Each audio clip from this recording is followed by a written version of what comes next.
Bienvenue à vous, Martine Warnier. Vous êtes responsable départementale et membre de l'Association internationale des victimes de l'inceste, l'AIVI. Bienvenue sur ce plateau. Bonjour.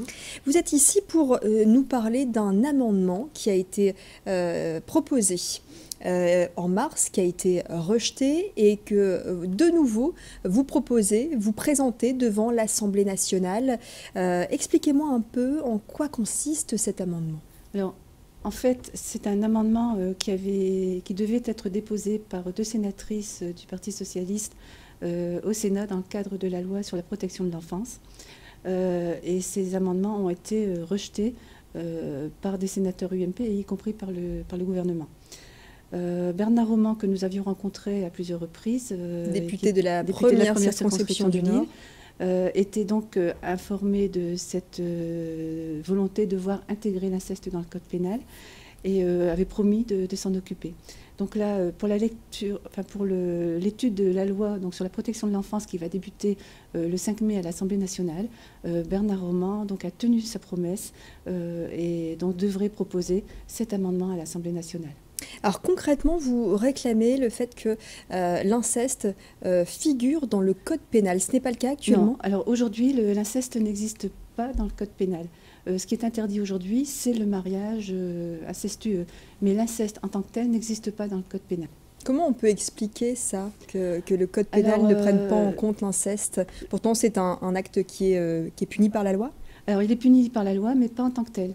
L'inceste est puni en réalité, un agresseur peut être puni pour viol ou agression sexuelle sur mineur par parent ayant autorité. Donc aujourd'hui, l'inceste n'est pas nommé. L'inceste n'apparaît pas.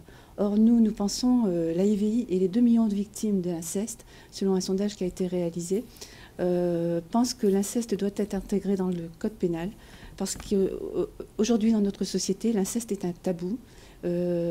Et pour pouvoir lutter contre un tabou, il faut pouvoir le nommer.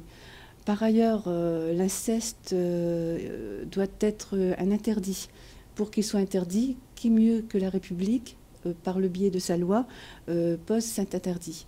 Et l'inceste doit être reconnu comme un interdit au même titre que le vol, que le meurtre. C'est un crime et il doit être nommé en tant que tel. Ça fait 10 ans que l'association se bat pour faire changer cette loi. Ça fait 10 ans que l'association se bat pour intégrer l'inceste dans le code pénal. Nous avons eu de multiples rencontres auprès d'élus, auprès des cabinets de différents ministères. Et là, aujourd'hui, vraiment, nous avons un grand espoir de voir aboutir cette revendication, on va l'appeler comme ça, qui est très importante à la fois pour les victimes, pour leur construction, pour leur reconstruction, mais aussi également en termes de, je dirais, de prévention, puisque lorsque l'on sait qu'il est interdit de faire quelque chose, on ne le fait pas. Et on hésite à le faire, ou au moins, si on le fait, on sait qu'on sera puni, au même titre que, je ne sais pas, moi, un dépassement de vitesse sur la route. Et donc, on prend des risques et nous espérons beaucoup que cela aboutisse. Comment l'Association internationale des victimes de l'inceste accompagne justement ces victimes d'inceste? Alors, l'Association internationale des victimes de l'inceste a de nombreuses actions. Donc elle intervient dans le domaine de la loi, comme on le fait régulièrement, mais également nous animons des groupes de parole régulièrement. Donc sur l'île, le groupe de parole se réunit une fois par mois à l'Homme, à la Maison du Citoyen de l'Homme. Et également nous animons des conférences et nous éditons également des livres. Très bien. En tout cas, vous reviendrez nous parler, Martine Warnier, de cet amendement. A-t-il été validé à l'Assemblée nationale?